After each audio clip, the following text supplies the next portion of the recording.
सरकारी चाकरीर लोभ देखाई बड़ ठकई होईछि। प्राय 1,50,00,000 टंका ठकई अभियोग में 5 अभियुक्त गिरफ होइछन्ति।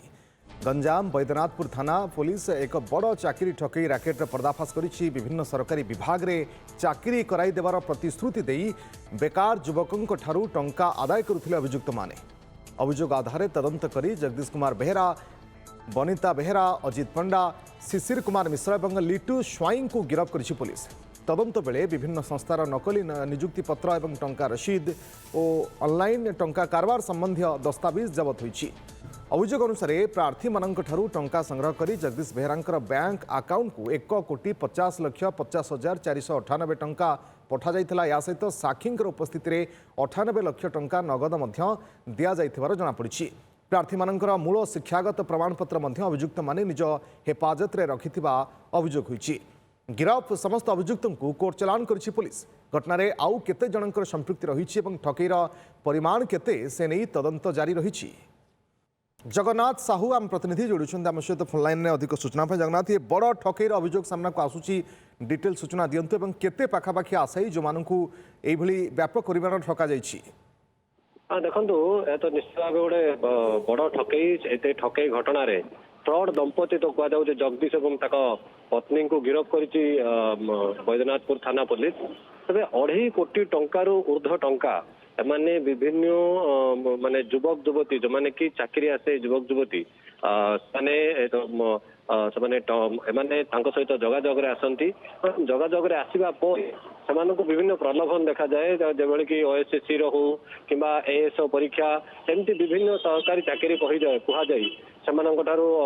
टंका नि जाए और चाकरी जो कि ये तो सरकारी विज्ञापन बाहर पर कहुए जे एतिकी यही जगार एठारे पूरा चाकरी आपंकर स्थिर हो जाइए और तार गोटे कागज स्थिर माने दि जाए जो कि सरकारी कागज गुड़िक रही है अपॉइंटमेंट कागज गुड़िक दि जाए चाकरी पाइबा भली ए सब देवापर से कह जाए किंतु सेठारे जो कि ये तो युवक युवती मैंने जानवा पाई मिथ्या भाव ये तो कागज पत्र धरा दि जापर मझे देखिए आप विभिन्न एएसओ मान चाकरी सरकार तरफ दिगला तार निजुक्ति मेला होगापर एम सब जानी से आसी ब्रह्मपुर पुलिस अभियोग कर बहु कोटी टंका अर्थात 2.5 कोटी ऊर्ध्व टंका यह सब होती।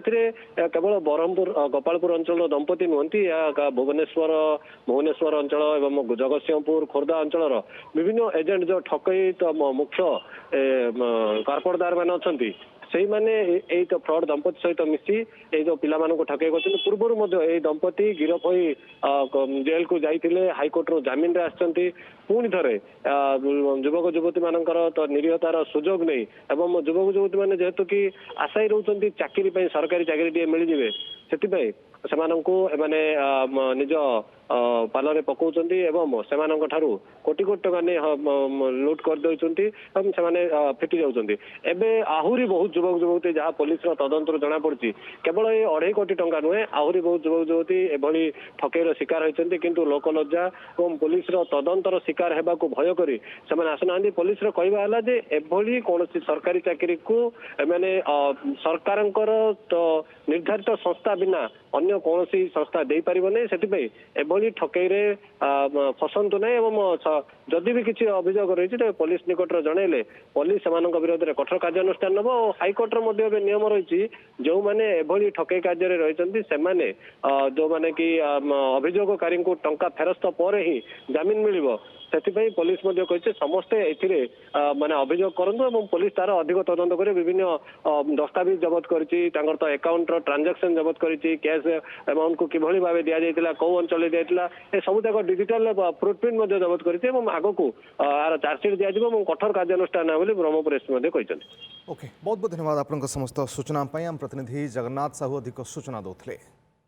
गाड़ी किणिबाकू भाबुछंती ताले आसंतु कार बाजार जोटी आपनकू मिलिबो लो प्राइस कार ठु आरंभ करी लग्जरियस कार्स 10,000 किलोमीटर पर्यंत वारंटी और अफोर्डेबल प्राइस रे। औ हां एबे आपनकर फेवरेट कार बाजार रो सेकंड आउटलेट खोली जायछि ऑपोजिट ऑफ एस्थेटिक वर्ल्ड पहाड़ भुवनेश्वर। ताले एबे लो प्राइस रे लग्जरियस कार किणंतु केवल कार बाजार रु।